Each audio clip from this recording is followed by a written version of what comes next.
Você parou de responder. O silêncio agora é absoluto. Você sente um alívio momentâneo, acha que finalmente venceu. Mas não se engane, nos bastidores da mente dele, uma tempestade está se formando. O que vem a seguir não é o que você espera. E a fase 2 deste processo é o motivo exato pelo qual 80% das pessoas caem e voltam para o ciclo de dor. Carl Jung entendeu que certas pessoas não buscam amor, mas suprimento para uma estrutura interna em ruínas. Quando você retira o foco, existem 3 fases exatas que sempre acontecem. A primeira é um teste de resistência. A segunda é assustadora, mas a terceira é onde o milagre acontece e a liberdade volta para as suas mãos.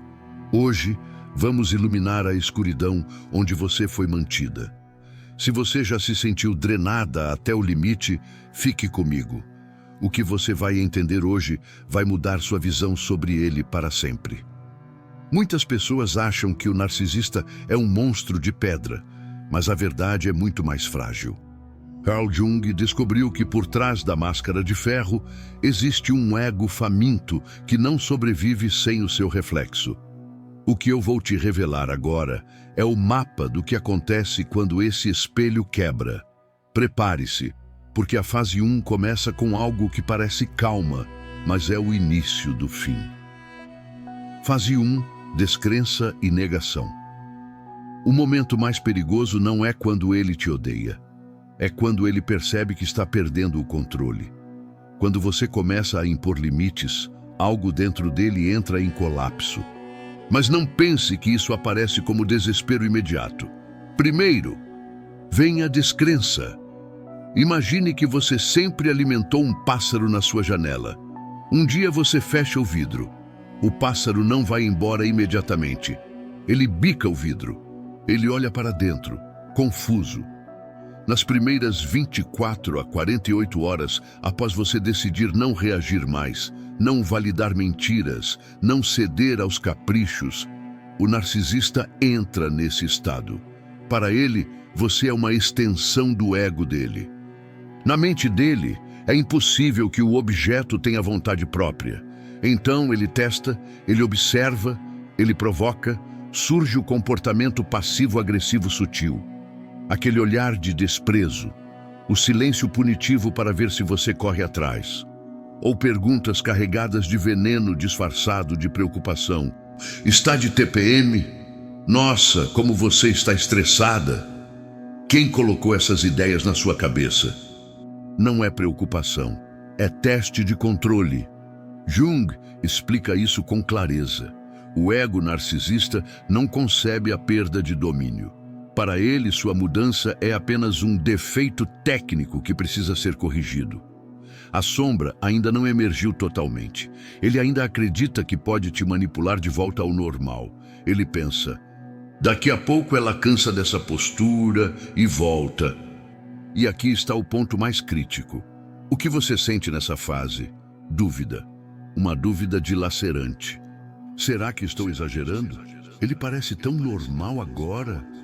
É aqui que 80% das pessoas voltam atrás, porque ao contrário dele, você tem empatia. E a culpa começa a sussurrar que você está sendo má por colocar um limite. A ação prática aqui é simples e poderosa. Silêncio estratégico, sem justificativas, sem explicações longas. Quem explica demais ainda está pedindo permissão para existir. Observe, seja a montanha. As nuvens passam, o vento sopra, mas a montanha não se move. E quando você não reage, algo começa a mudar. Fase 2. Hoovering. A máscara volta. Se a descrença não funcionou, ele muda. Porque o momento mais perigoso de uma relação com um narcisista não é quando ele te odeia. É quando ele percebe que está perdendo o controle. Depois do teste silencioso da fase 1, vem algo mais sofisticado. Um silêncio estranho, uma pausa calculada. E então, a mudança. De repente, aquele homem frio ou passivo-agressivo desaparece. Em seu lugar, surge alguém vulnerável. talvez até choroso. Ele dirá frases como: eu andei refletindo muito. Você tinha razão. Eu comecei a fazer terapia. Eu não quero te perder. É o retorno do love bombing. Flores, mensagens longas de madrugada, memórias do início do namoro, ou até terceiros, os chamados macacos voadores, dizendo o quanto ele está sofrendo sem você. Mas entenda profundamente o que está acontecendo aqui. Jung explicaria isso como a persona em ação. A persona é a máscara social que usamos para sermos aceitos. Como o ego dele está morrendo de fome por falta de suprimento, ele veste a máscara da vítima arrependida, do homem transformado, do incompreendido. Mas cuidado, não é uma mudança real de caráter, é uma estratégia de sobrevivência do ego. Ele não se arrepende do que fez com você. Ele se arrepende de ter perdido o controle sobre você. E é aqui que mora o verdadeiro perigo. A neurociência mostra que seu cérebro, depois de ciclos de dor e alívio, fica condicionado ao que chamamos de reforço intermitente. Quando ele volta bonzinho, seu cérebro libera dopamina como se fosse uma recompensa. É uma armadilha química. Você sente esperança, alívio, uma vontade quase infantil de acreditar. Finalmente ele entendeu. O homem que eu amei voltou, mas não voltou. O que você sente aqui é um alívio perigoso, e é nessa fase que muitas mulheres retornam ao ciclo. A ação prática é cautela extrema. Uma melhora de 24 horas não é transformação. Caráter não muda em discurso emocionado. Observe ações. Consistência, tempo, no mínimo 6 meses de mudança estável, sem recaídas, sem explosões, sem manipulações. Porque Jung dizia: você é o que você faz repetidamente, não o que promete fazer. Se você está nesse estágio agora e ele está tentando te convencer de que mudou, inscreva-se no canal. Aqui você aprende a reconhecer o padrão antes de cair nele de novo. Clareza é proteção, e o próximo passo pode mudar tudo. Fase 3. O colapso do controle. Se você sobreviveu ao teste, se não caiu na sedução do hoovering, se não reagiu à fúria, algo inevitável acontece. O narcisista percebe que perdeu o acesso, e quando ele percebe isso, o jogo muda de verdade. Não é mais sobre te convencer, não é mais sobre te punir, não é mais sobre te seduzir. É sobre lidar com o vazio, porque o que sustentava a estrutura dele era você. Quando você retira o suprimento emocional, admiração, medo, culpa, reação, o ego inflado começa a murchar. E o que sobra não é força, é fragilidade. Jung descreve isso como o confronto forçado com a própria sombra. Sem um espelho para projetar, ele é obrigado, mesmo que por segundos, a sentir aquilo que passou a vida evitando. Insignificância, vergonha, medo de abandono. Mas aqui está a diferença crucial. Alguns entram em colapso silencioso. Outros buscam uma nova fonte de suprimento imediatamente. Mas todos entendem uma coisa: você não está mais sob controle. E isso é devastador para quem construiu identidade em cima de domínio. O que você sente nessa fase? Silêncio. Um silêncio estranho, sem drama, sem caos, sem aquela montanha-russa emocional. E no começo, isso pode parecer vazio, porque seu sistema nervoso se acostumou com intensidade. Mas esse silêncio não é ausência, é desintoxicação. A neurociência mostra que quando o ciclo de reforço intermitente é interrompido, o cérebro entra em abstinência. Você pode sentir saudade, dúvida, até nostalgia. Não é amor, é química. E quando você entende isso, algo muda definitivamente.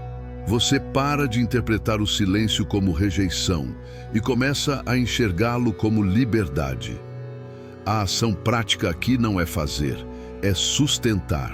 Sustentar o não contato, sustentar os limites, sustentar a decisão que você tomou no momento de lucidez. sem anúncio, sem discurso, sem necessidade de provar nada, porque nesta fase você já não está tentando vencê-lo. Você está se recuperando, e é aqui que o verdadeiro processo começa. Jung chamou isso de individuação. O momento em que você deixa de ser uma extensão da história de alguém e passa a ser autora da sua própria. Você não reage mais, você escolhe, você não implora mais, você decide. Você não vive mais em função do humor dele, você vive a partir do seu centro. E quando isso acontece, o ciclo não apenas termina, ele perde o poder de te alcançar novamente. Você não venceu uma batalha, você saiu do jogo, e essa é a única vitória que realmente importa. Agora você entende o ciclo, mas entender não basta, você precisa de uma armadura. E tudo começa com algo que parece simples, mas é profundamente transformador. Contato zero. Quando você para de alimentar o ego dele, algo acontece. Não apenas com ele, com você. Você entra em abstinência. Sim, o seu corpo sente falta do caos, porque se acostumou com a montanha-russa emocional, com os picos de tensão, com as falsas reconciliações, com o drama. É por isso que o contato zero não é um joguinho para ele sentir sua falta. É uma desintoxicação psíquica. É você limpando o seu sistema nervoso. Mas eu sei, para muitos de vocês, o contato zero total é impossível agora. Existem filhos, questões financeiras, processos judiciais. E é aqui que entra a técnica da pedra cinza. Ser uma pedra cinza é tornar-se o objeto mais entediante do mundo para o narcisista. Ele se alimenta de drama, de choro, de raiva, de reação. Se você responde a uma provocação com um simples "entendo", ou a uma ofensa com um "tudo bem", você deixa de ser combustível. Você se torna uma pedra no caminho, sem cor, sem brilho, sem energia, e nada é mais insuportável para um narcisista do que o tédio. Jung nos ensina algo essencial aqui: retirar a libido, a sua energia vital, do objeto externo e devolvê-la ao sujeito. Em vez de perguntar, por que ele fez isso comigo? Você começa a perguntar, o que eu vou fazer por mim hoje? Quando você traz o foco de volta para o seu centro, o poder dele sobre a sua psique começa a evaporar. Nas interações inevitáveis, seja breve, seja informativa, seja desinteressada, não dê detalhes da sua vida, não compartilhe planos. E, acima de tudo, não tente fazer com que ele entenda o seu lado. Uma pedra não explica sua existência, ela apenas é. Mas existe algo que quase ninguém fala. Você pode cortar o contato e ainda assim continuar preso, porque o vínculo mais forte não é externo, é interno. E aqui começa a parte mais difícil da jornada: olhar para dentro com compaixão brutal. Por que foi tão difícil parar de alimentá-lo? Talvez porque você aprendeu que amor é sacrifício, que amar é salvar, que sua missão é curar o outro. Existe uma linha muito tênue entre empatia genuína e codependência. Empatia é sentir com o outro. Codependência é se abandonar pelo outro. O narcisista fareja o seu complexo de salvador. Se ele se faz de vítima, você volta. Se ele parece quebrado, você tenta consertar. O desmame emocional dói, porque exige aceitar uma verdade devastadora. Você não pode curar alguém que se recusa a admitir que está doente. Jung dizia: ninguém se torna iluminado imaginando figuras de luz, mas tornando a escuridão consciente. Sua cura começa quando você desiste de ser a luz dele e decide ser a sua própria luz. Toda vez que sentir o impulso de ajudá-lo, justificá-lo ou protegê-lo das consequências das escolhas dele, pare, respire e pergunte: eu daria esse mesmo conselho para a pessoa que eu mais amo no mundo? Se a resposta for não, então não faça isso com você. Priorizar-se não é egoísmo. É sobrevivência consciente. Enquanto você se mantém firme nessa decisão, ele percebe que perdeu o controle. E então ele usa a arma mais perigosa do seu arsenal: gaslighting. Ele tentará distorcer sua realidade, fará você duvidar da própria memória, dirá que você é sensível demais, que exagera, que nada aconteceu como você diz. Aqui está a chave psicológica. Ele projeta a própria sombra, a vergonha dele, a mentira dele, a inveja dele. Tudo é despejado em você. Se ele chama você de mentirosa, observe. Se ele acusa você de egoísmo, observe. Isso não é sobre você. É o que está dentro dele tentando sobreviver. Imagine que ele te entrega um presente embrulhado em ódio. Você não precisa estender as mãos. Se você não aceita, o presente continua pertencendo a quem tentou entregar. Contra o gaslighting, a defesa é contra-intuitiva. Você não debate, você não grita, você registra. Se possível, escreva o que aconteceu. Guarde sua versão. Confie na sua percepção. Você não deve explicações ao seu abusador. Guarde sua voz para quem merece ouvi-la. E aqui chegamos ao ponto de virada. Parar de alimentar o ego de um narcisista não é apenas o fim de uma relação tóxica, é o início da relação mais importante da sua vida, a relação com você mesma. Jung chamou isso de individuação. É quando você deixa de ser peça no jogo de alguém e assume o papel de protagonista da própria história. Você deixa de ser reação e se torna ação. A vida pós-narcisista pode parecer silenciosa. E o silêncio pode assustar quem se acostumou ao caos. Mas esse silêncio não é vazio, é solo fértil. É nele que você reencontra seus hobbies esquecidos, seu brilho, sua paz, seu sono tranquilo. Você deixa de ser um empata exausto e se torna um empata soberano. Alguém que sente profundamente, mas sabe exatamente onde termina a dor do outro e começa a sua dignidade. Agora começa o seu renascimento. Crie um espaço que seja só seu, um canto, uma rotina, um ritual. Proteja esse espaço como algo sagrado. Reaprenda a confiar na sua intuição. Se algo parece errado, é porque alguma parte profunda sua já percebeu. Não silencie mais essa bússola e escolha melhor quem caminha ao seu lado. Você não nasceu para convencer ninguém do seu valor. Sua tribo reconhece seu brilho sem que você precise implorar. A sua liberdade nunca esteve nas mãos dele. Ela só estava escondida sob o peso da necessidade de aprovação de alguém que não consegue aprovar a si mesmo. Leve essa frase no coração. Aquele que olha para fora, sonha. Aquele que olha para dentro, desperta. Carl Jung. E você despertou. E uma vez que os olhos da alma se abrem, eles nunca mais se fecham para a própria luz. Se isso tocou você, escreva nos comentários. Eu escolho me salvar agora.